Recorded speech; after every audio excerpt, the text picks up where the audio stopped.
Opo, magandang umaga, magandang hapon at magandang gabi. Saan man dako ng mundo, naroon kayo. Siyempre, magandang buhay na rin para sa ating lahat at magandang buhay na rin kay Biyahe ni Koy at kay Squid Ball. Opo, ha? Oh, yan. Yan, pasensya na po sa konting technical problem mula kanina at kami po ay humihingi ng pasensya sa inyo in behalf of Bengador Channel. Yon. No, mga kababayan at sa lahat po ng mga kapatid natin nanonood dito. Mga kapatid.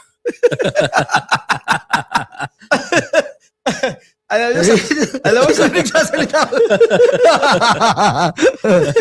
So, Tatawa ako kapatid, dito. batiin lang po natin yung mga kababayan natin na nasa ibayong dagat, mga OFW, Filipino Overseas Workers sa ibang bansa at sa mga kababayan natin lalo sa Mindanao, nagpapasalamat po kami dahil 35% na lang po ang population ng mga taong naniniwala sa mga baluktot na isip, mga kababayan. At binabati ko rin po si former Senator Antonio Sani Trillanes IV sa kanyang pagpapile ng plunder cases against the Vice President Sara Duterte. Tahasan namin na ipinaalam sa taong bayan na ito po dapat mangyari. Boss, isang bagsak nga dyan, mga kapatid, no, bago bumati si Squid Ball. Mga kababayan ko. Pa-center nga ako, boss. Ito, center natin. Yan. Boss, Yan. kulong na yan, mga kurakot! Kulong na yan, mga kurakot! Kulong na yan, mga kurakot! Yun! Dapat talaga ikulong na yan, mga kurakot na yan. Gaya ni Digong. Di na siya uuwi. Di na siya uuwi. Tatay yung karton, itlog na sahig ngayon. Yon, ito po si Squid Ball at bago ang lahat gusto naming batiin ang ating Boss Mike ng happy birthday! Happy birthday, Boss Mike!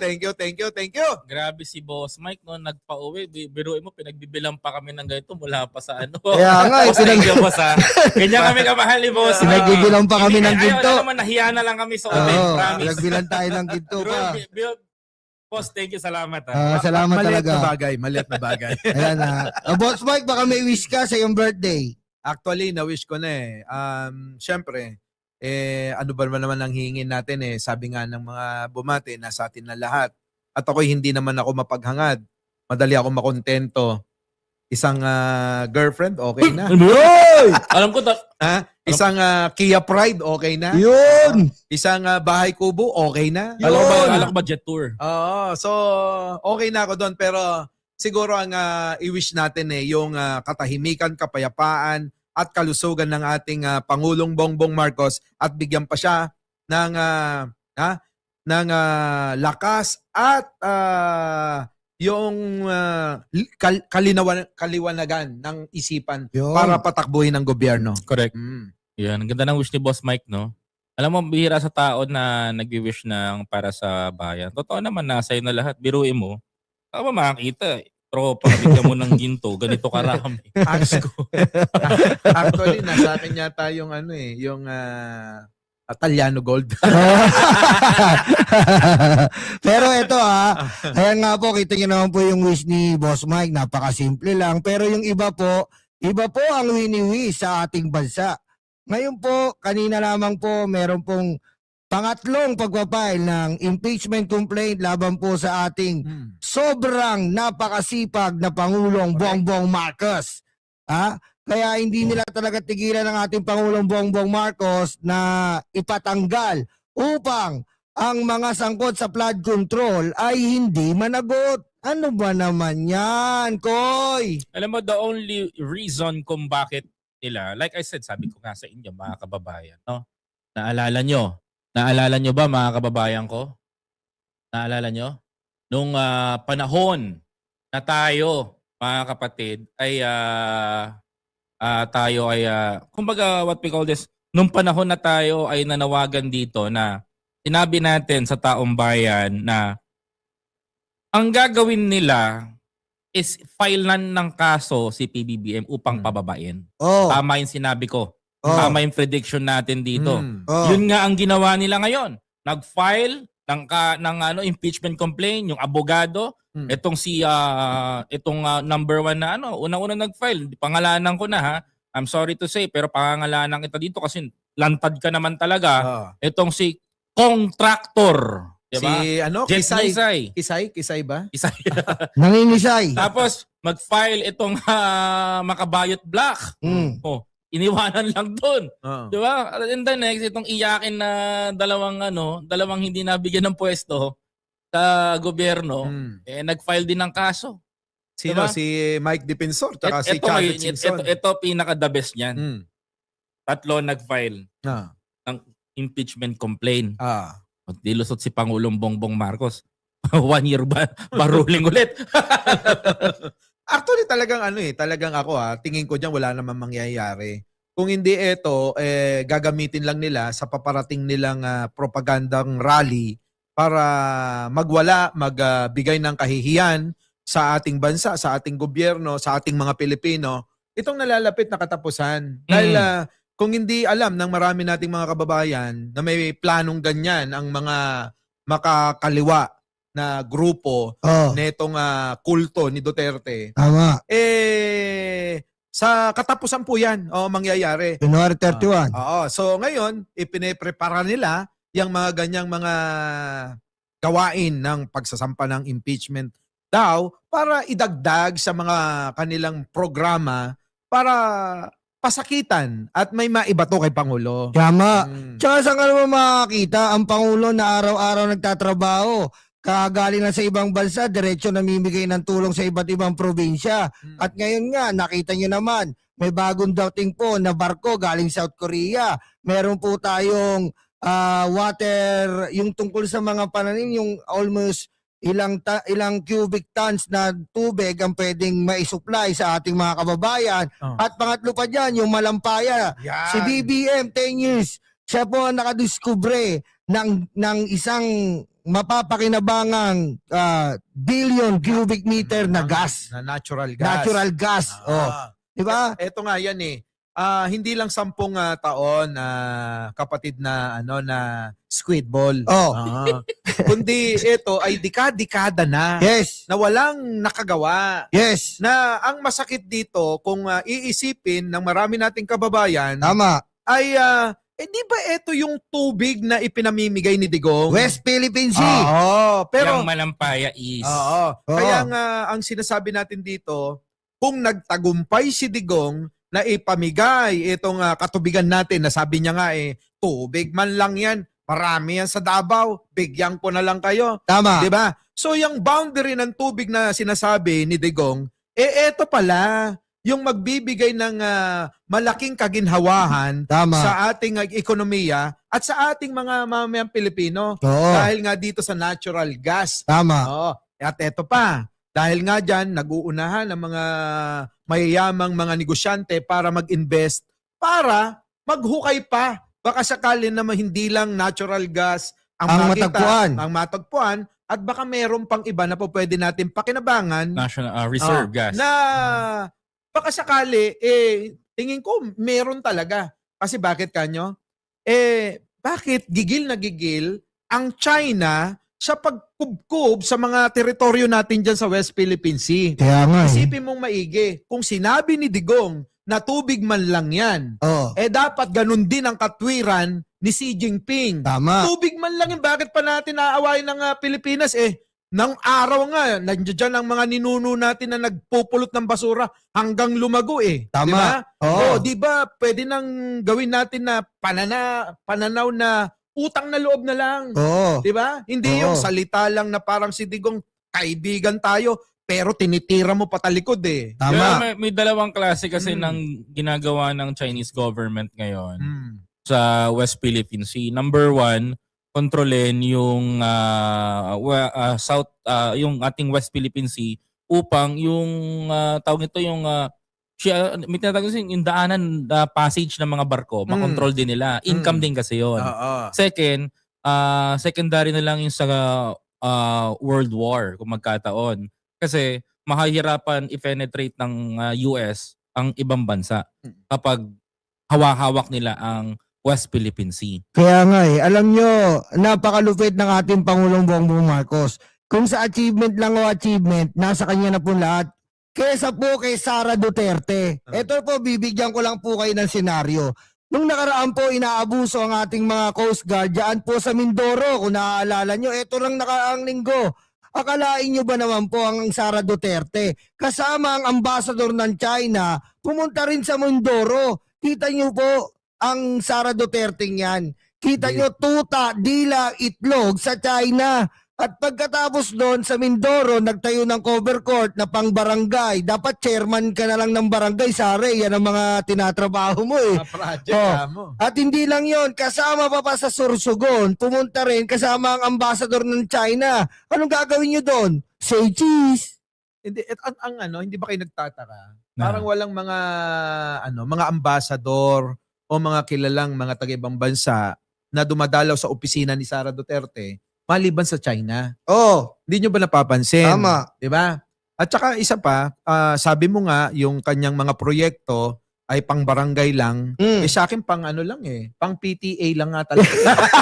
Bakit? Teachers test. Pero mo, yung kanyang mga project, magtanim ng puno, Puno. mamulot ng basura. Sa bundok. Oo. Kulang na lang, mag-metro aid siya. Di ba? Di, paltan niya lang si Torre. Di ba? Ang si Silve. Pero eto, balikan natin ang usapin dyan sa West Philippine Sea. Na eto nga West Philippine Sea, kung inyong napapansin, na talagang marami ang mga Pilipino na nagtatanong kung bakit ang Pilipinas ay hindi nilalabanan itong pambubuli at pang-water cannon Ng China. ng China. Kasi alam nyo mga kababayan ko, alam naman natin na tayo ay dahil nga sa pagkawala ni Pangulong Ferdinand Marcos Sr. Oh. at hindi naalagaan yung ating mga sandatahan, mga Oh. armas na dinidevelop noon, masyado tayong napag-iwanan. Mm. Sa mga pumalit hanggang kay Digong. Mm. So ngayon, nandito ang Pangulo at talagang kanyang pinagsisikapan na kahit papano maiangat tayo at magkaroon ng depensa panlaban sa mga mananakop na ibang Lahi. bansa, ibang lahi. Eto yun, mga kababayan ko. Ang pag-water cannon ng China ay meron po silang gustong mangyari. Para sa aking opinion. Oh. Yan ay pambubuyo para tayo ay lumaban. Oo. Hindi po kaduwagan ang hindi ka lumaban sa mga malalaking mga bansa na nambubuli sa atin. Tama. Sapagkat kung inyong uunawaing maigi, kung yan ay gagawin natin sa kanila, maaari nilang baliktarin ang sitwasyon Oo. na sasabihin, tayo yung nanakit, tayo yung nauna, Mm. para magawa na nila yung talagang plano nila Mm. na tayo gerahin. Tama. Ah. Oh, tama So, yan, Boss Ang Mike. mangyayari, hihingi na magpapabiktim sa ibang mga bansa Yes. na kami ang sinaktan ng Pilipinas, hindi kami yung nanakit. Mm-mm. Kaya tama lang po mga kababayan na ang ginagawa ng ating Coast Guard ay nananatiling kalmado at hindi po nagpapadala sa pambubulit-pambubuyo ng China. Oh. Actually, ganyan din ang trivia ko lang din. Ganyan ang ginagawa sa kanila ng ibang bansa, especially Korea. Kapag nangingisda doon sa teritoryo ng Korea, itong mga Chinese militia vessel, binobomba silang tubig ng Ginagawa rin sa kanila yan ng Vietnam. Ginagawa rin sa kanila ng Japan. Kapag binobomba talaga sila. So sa atin, tayo binobomba dito. Pero kasi alam nyo mga kapatid, sabi nga nila ang mundo ay bilog. Mm. Darating ang panahon na hindi naman habang panahon ang tulad nating maliit na bansa ay mananatili na lang na katulad ng iniwan ni Digong. Tama. So sa pasalamat tayo dahil nagkaroon tayo ng Pangulo na siyang nag-uumpisa ngayon na iayos ang lahat na problema na dapat inayos na ng mga nakaraang administrasyon. Oo. Kaya So, nga sila ganyan Ah. nagkukumahog, di ba? Dahil nga nakasanayan ng mga ilan nating mga makapiling mga kababayan, lalong-lalo na yung mga politiko, Mm. eto na ngayon ang Pangulo. Sinusugal, itinataya ang kanyang sariling administrasyon para labanan at wakasan na itong problemang cancer na korupsyon sa ating bayan. Na kung inyo matatandaan, nung nakaraan din na administrasyon, may nangako niyan. Within 3 to 6 months, Ubus ng droga. Ubus ang korupsyon. Korupsyon muna eh. Corruption. Pero inyo po bang natatandaan na meron po bang naipakulong? Meron po bang napanagot si Digong Oh. na mga nangurakot sa bayan na ito? Bagkus ito, pinalaya niya pa yung mga tao na mga nang walang ya sa bayan na ito, yung mga nangurakot. Pork barrel. At ngayon ay binabalik ni Pangulong Bongbong kung saan galing yung mga taong pinalaya ni Digong sa kulungan. Speaking, Bong Revilla. Okay, tanyo si Bong Oh. Revilla. Kahit huka-mukha ko yun, Oy! kakampihan. Yun oh. Diba? Tama eh. Tama. Tama si Boss Mike doon ha. Tama si Boss Mike doon. Pong mga magbabalik kulungan po na si Jinggoy, si Bong Revilla, at syempre si Joel Islord, ay dati na po talagang dapat makukulong yan. At yung iba nga, nakulong nga. Ngayon po, binabalik ng ating pinatakas yan ni Digong, lalo na yan si Revilla, si Jinggoy, pinatakas nila yan. At ngayon, binabalik ni Pangulong Bongbong Marcos, isa-isa sila. Tapos, saan ka makakita ng presidente na ginagawa ang lahat para sa taong bayan, ay merong hinaharap na 3 impeachment. Hindi po ba nakakatawa yon? Alam mo kasi ganito yan eh. Itong ginagawa nilang ito, kung inyong iisipin, pagkakaisiping maigi. Sino ba yan si Mike Defensor? Oh, Bata ni Gloria. syempre. Noong panahon ni Gloria, sandamakmak ang korupsyon na issue. Syempre. Correct. Pero bakit? Si Bingot tahimik siya. Oh, Itong si Chavit, noong panahon ni Gloria, oh. bakit sandamakmak ang sugal na yun yung kanyang ibinato kay Erap? Oo. Bakit nung sandamakmak ang weteng sa lahat ng probinsya, Oh. bakit si Chavit nanahimik siya? Oo. Akala ko ba etong mga sumisigaw na ito at nagsampa ng mga kaso ay para daw sila sa bayan na ito? Pero bakit namimili kayo ng mga tao Nasasampahan. ng sasampahan, hindi lang, kundi ng mga binabanatan? Eto nga ngayon eh. Hindi kaya sa isang banda't isipin din natin Oh. na kaya nila ginagawa itong pamimerwisyo kay Pangulo? Dahil May gusto silang ipunta. Oh. may sarili kayong interes na gustong maangkin. Tama. Pansariling interes lang kaya yung Ito, inyo? ewan ko kung totoo tong issue na to. There is an issue na allegedly di umano na itong si Chavit Singson ay inaangkin itong Metro Walk na ngayon ay gagawing subway station. Pinagiba po ito. Allegedly. Sabi pinagiba daw ito ng gobyerno at yun daw ang kinahihimutok nito ni Chavit. Kung totoo man ito. Oh. Ito mga kababayan ko, tayo naman lahat ay lilisan sa mundong ito. Pero sa edad ni Manong Chavit, alam naman natin na malapit na sa final ito. Pero di ba dapat sa mga ganyang edad, dapat gumagawa na tayo ng mabuti para sa bansang ito? Hindi ba kayo naaawa sa bansa na ito? Kaya nga eh. Na dapat lahat na. Ultimo nga brief ko, iaalay ko para lang sa bansa na ito eh. Pero kaawalan ba kay Chavit? Yung pong Metro Walk na inaangkin niya na hindi naman kanya? Yung ba yung ibig mo sabihin? Okay, kasi Diba?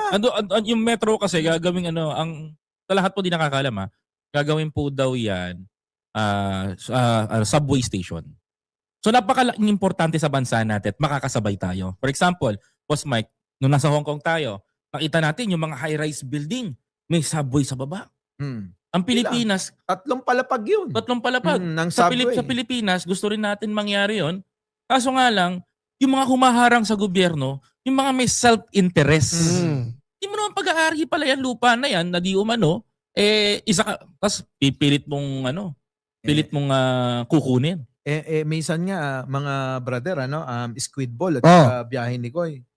Siguro, mas maintindihan ko pa si Libiste kasi bata pa yon. Oo. Pero itong mga matatanda na, na ang iniisip pa rin ay kwarta, kapangyarihan, tila ba parang hindi na katanggap-tanggap? Hindi normal. Hindi na normal. Hindi rin naman din normal kahit bata ka pa wag mong gagawin yung manlamang. Tama. Manlamang sa, lalong-lalo na, ang taong bayan ang nilalamangan mo. Oh. Pero, dito ka magtataka talaga. Sobrang mga tanda na, tulad ni Digong. Oo. Kita mo, nagpresidente. Ilang taon na yon. Ngayon, 80 na mahigit.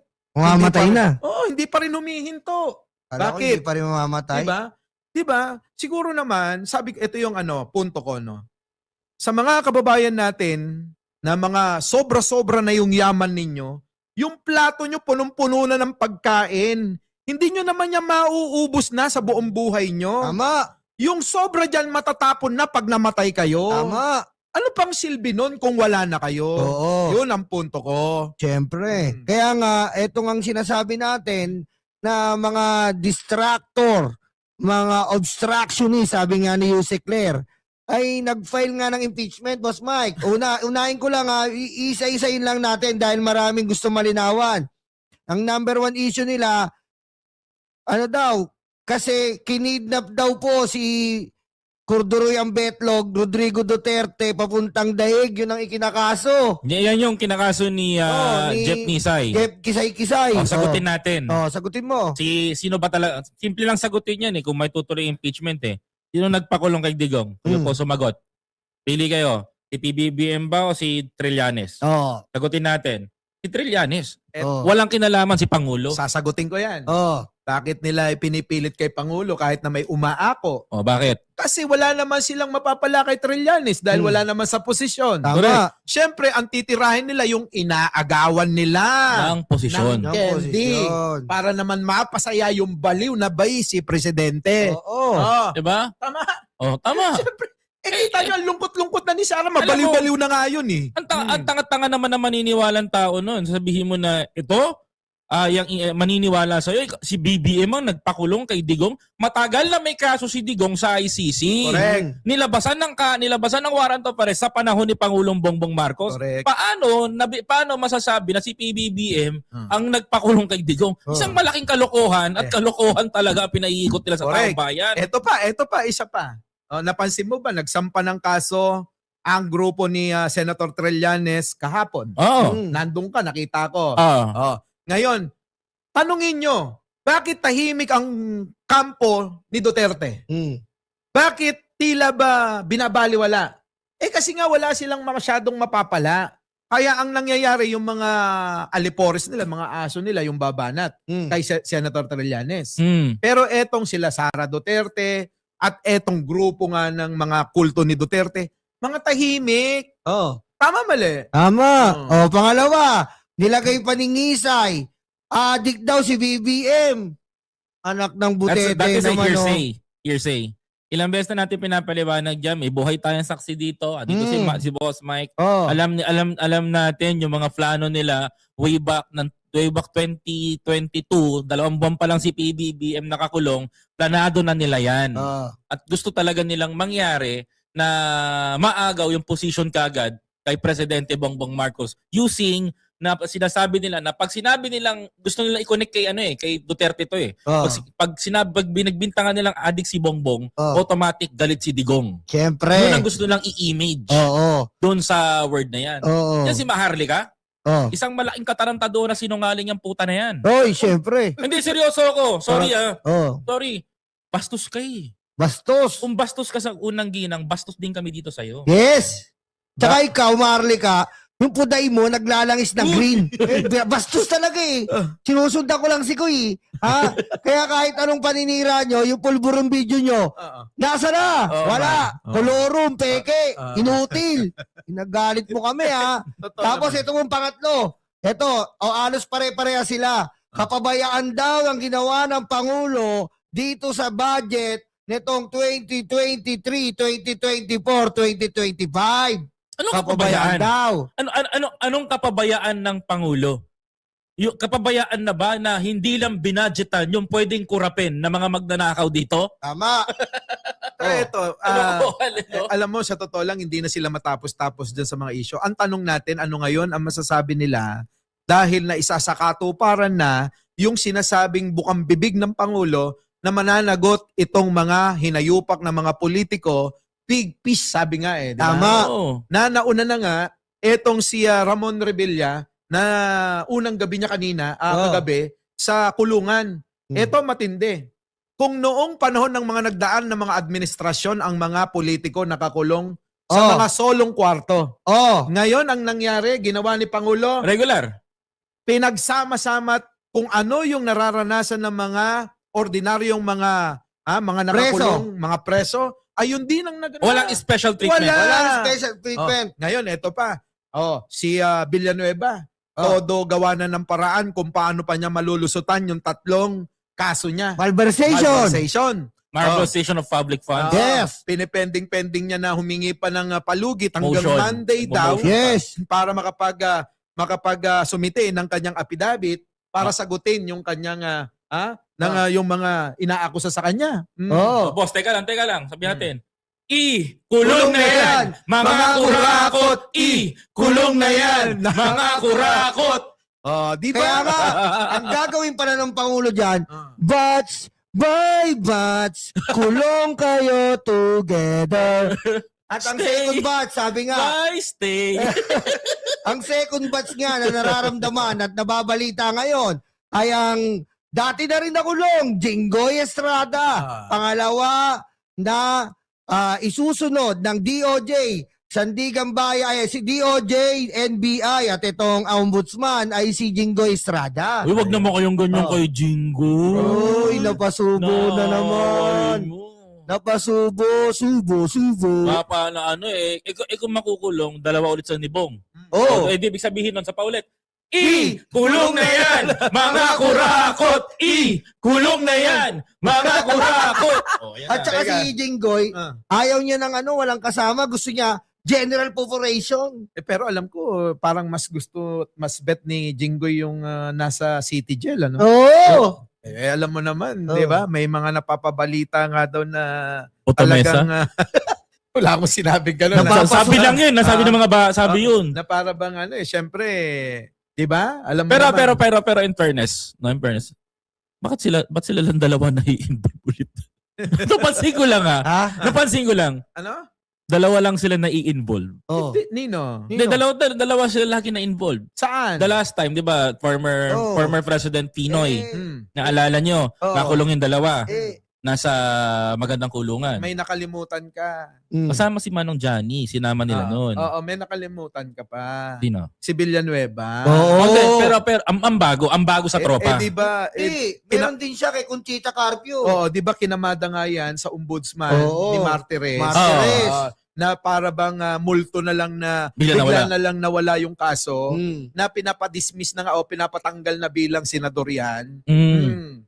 Eh ngayon, matutuloy. Matutuloy na. Yan lang po ang sinasabi natin na accomplishment ng ating Pangulong Bongbong Marcos. Kumpara naman po, eto, dumako tayo sa ating... Ano kasi ng taong bayan, hindi lang ha. Malala ba yung kay Villanueva? Napakalala. Example na malala. Ha? Example lang malala. 3 malversation yun eh. 3 malversation kasama yung 12 billion pesos sa Bulacan. Oo. O sa mga taga Bulacan, Oh. kinig po kayo sa amin. Oh. O ito. O, mga taga Bulacan, I, kulong na yan! Mga kurakot! Kulong na yan! Mga kurakot! Ayan ang sinasabi namin sa inyo. Taga Bulacan Ang, ako. ang ginagawa po ng administrasyon na to, kumukuha po sila ng konkretong ebidensya at kita nyo naman po ngayon, sunod na ang mga ginagawa pong pagdakip at paghuli sa nagwalang ya sa pera ng taong bayan. Correct.